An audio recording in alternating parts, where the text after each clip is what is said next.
Thank you so much for being here this evening. I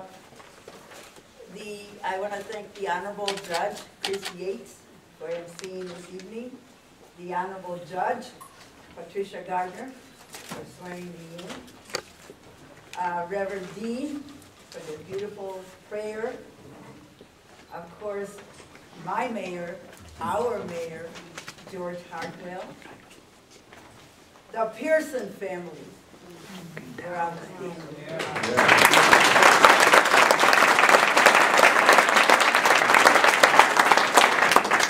I brought an album with me tonight that I want to share with Scotty. Scotty was my student at Iroquois Middle School. And Scotty and I have been connecting at Meyer, different places. But for some reason, when the swearing in of State Representative Winnie Briggs, he was there as the security guard. And I said, oh, hi, Scotty, how are you doing? And I knew Scotty would sing. Because when Scotty was my student, he and two others, Marco and Jose, showed that they had talent and they could sing a cappella, so I could take them anywhere to sing.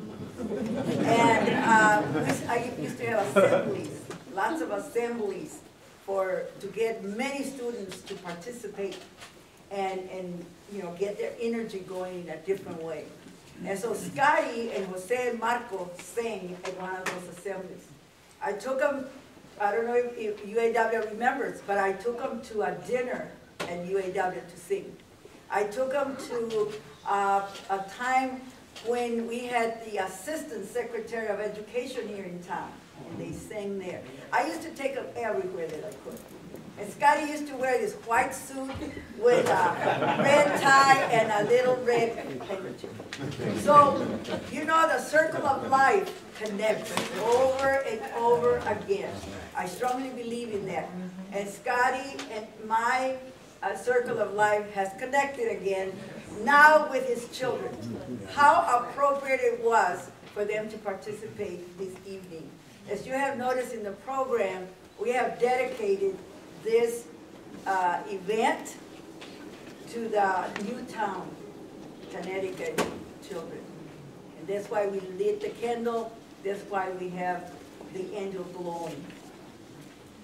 It's a very special time. Siggy Fredo, who God blessed him with a musical talent. And I'm going to highlight the children, the young people that have participated tonight, because it's special, it's important.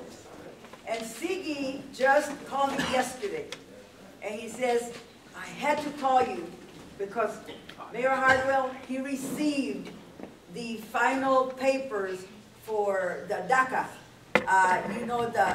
President Obama passed a deferment, and it's just not going to get the deferment, but they have to pay the attorney, they have to pay the immigration.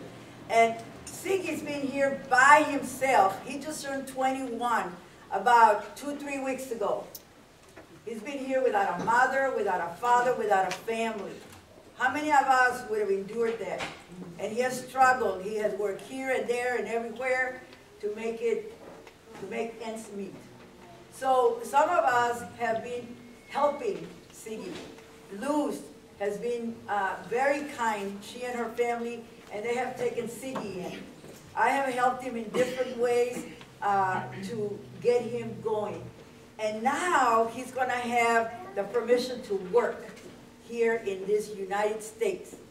And he's eager to do that and more eager to go to school. He's got different options, so he keeps telling me, I'm going to go here, I'm going to go there, I saw this.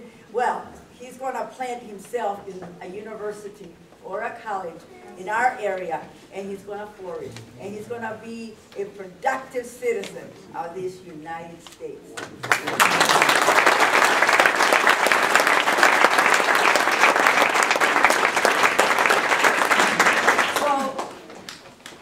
I also want to thank all the volunteers that helped me throughout my campaign with the big things and the little things.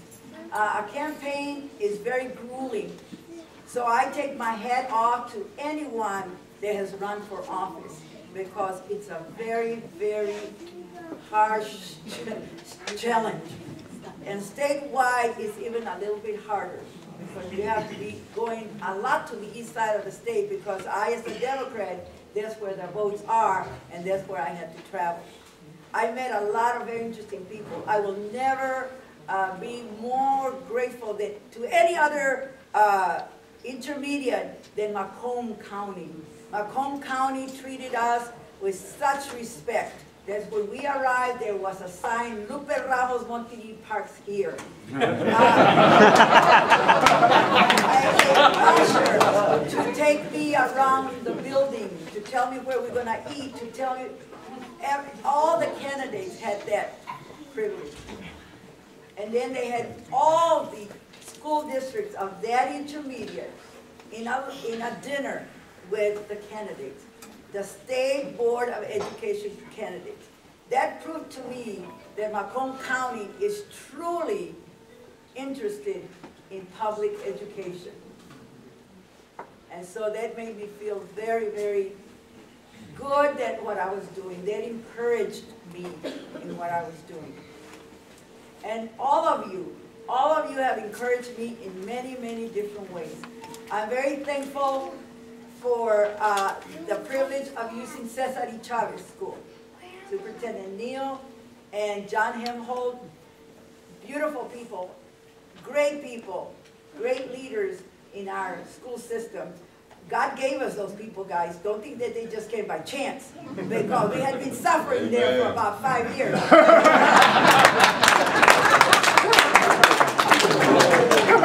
Now we have true leaders that are going to be working with us, not separate over here and us over here.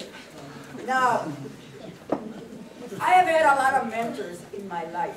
I want to thank Paul Mayhew. Paul Mayhew was the first one that brought me to the Democratic Party, but he brought me to a group of professionals that later I went to the big picture, and I discovered that there was another Democratic Party. And so then I went to Lana Boldy, and Lana Boldy said, okay, we got to meet. So we met, and the rest is history, because I have gone up the ladder, and now I am an elected official. I thank all my mentors in the party for giving me all the advice and all the tips and tidbits that I needed to continue moving forward. I have friends all over the state. If you're not from Grand Rapids, will you please raise your hand? If you're not from Grand Rapids, please raise your hand. I have people from Flint, I have people from Detroit, I have people from Holland, I have people from Elegant, I have people from different parts of the state here with us. And I'm very, very thankful that you were able to come. We have a lot of educators here, because we know, in our sense, all of us are educators. All of us. All of us. Now, when I have been a visitor in the State Board of Education. All of you met State Superintendent. Will you please rise? Mike Flanagan. Now,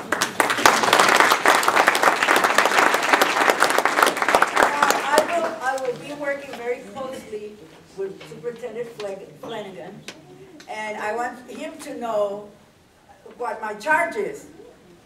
My charge is to sit at that table and continue working where I left off here in Grand Rapids. And I am praying, and I am going to work towards that end, that we work together in the charge that has been given to me. Because that's the way that we are going to meet our mission, and that's going to be continuing to educate all of our students, all of our students. Now, I want you to introduce to you my family. This is Gerard, my son, my firstborn. Decided to come out breech, so you know.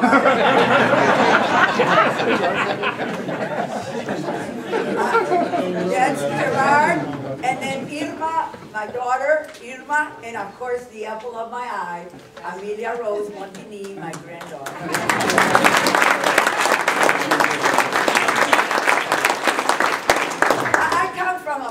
of 9, 6 girls and 3 boys. My father had a 3rd grade education, but he had a PhD in life. And so he educated 9 children. And we are, my family, there's an attorney, a businessman, a pastor, nurses, educators, you name it, we have it. And so I attribute my strong will, hard work to my parents. With 9 people in our family, can you imagine? Can you imagine the word? You know, and that time, the washing machine, and the big tubs of water, and all that, and no washing machines, and no, you know. So my mother worked real hard, my father worked real hard, and they did everything that they could to make us good citizens of the United States. They were born in Mexico. I was born in Texas, so I'm a Texan. But I became a Michigander a long time ago. Now, this building is a brand new building.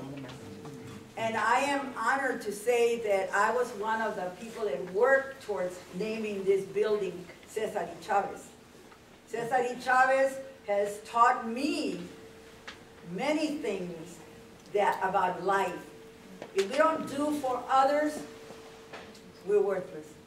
So my life has been dedicated to serving others. And it will continue until I can. Now, the date, December the 18th, this would have been my mother's birthday. December the 18th, December is very special too. My firstborn, Gerard, was born December the 2nd. My birthday is December the 12th. And if you go with us to Little Mexico, we're going to continue my birthday celebration. This school you see in the podium, it says Hall Elementary. This is where I planted my roots in the Grand Rapids Public Schools. I was a bilingual teacher here in these grounds, not this building, these grounds. And this is where I was a principal in this building, Hall Elementary School. So all of this is something historical and personal to me. The angel that we use as a commemorative for the tragedy in Connecticut has a very special meaning too. Because I used to have a grandmother that used to work with me at Westwood Middle School. They had the grandmother's program. And I don't know if you remember, but my grandmother died in a fire with 6 other members of the family. I think Pablo Martinez was the investigator, the fire investigator, and he investigated that fire. She had given me that angel for my birthday the week before. So that angel has a special personal tribute to me. Amen. The piano selections by Siggy, very, very personal. The singing, very, very personal. Children of a former student. So I want to close my remarks by saying to you that I am honored to have received 1,919,024 even.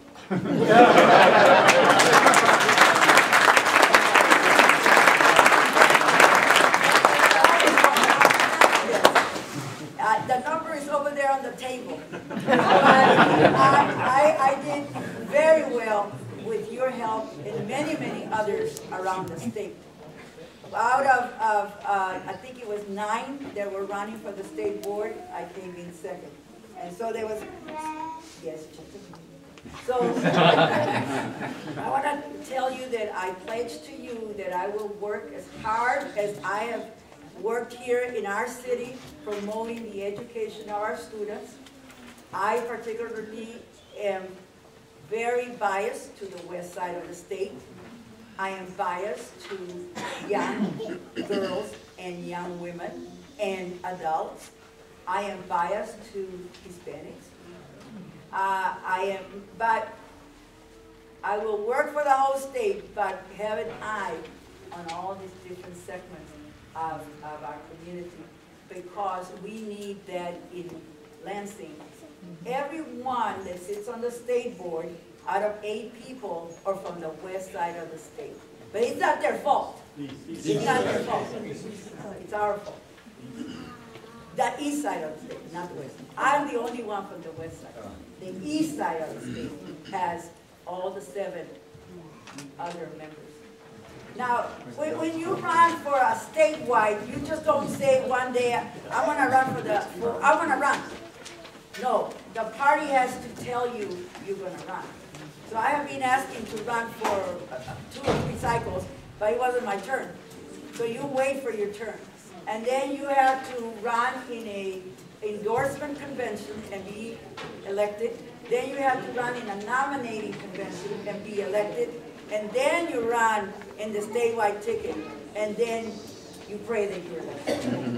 And so I prayed this time, because I did run 2 years ago and I didn't make it.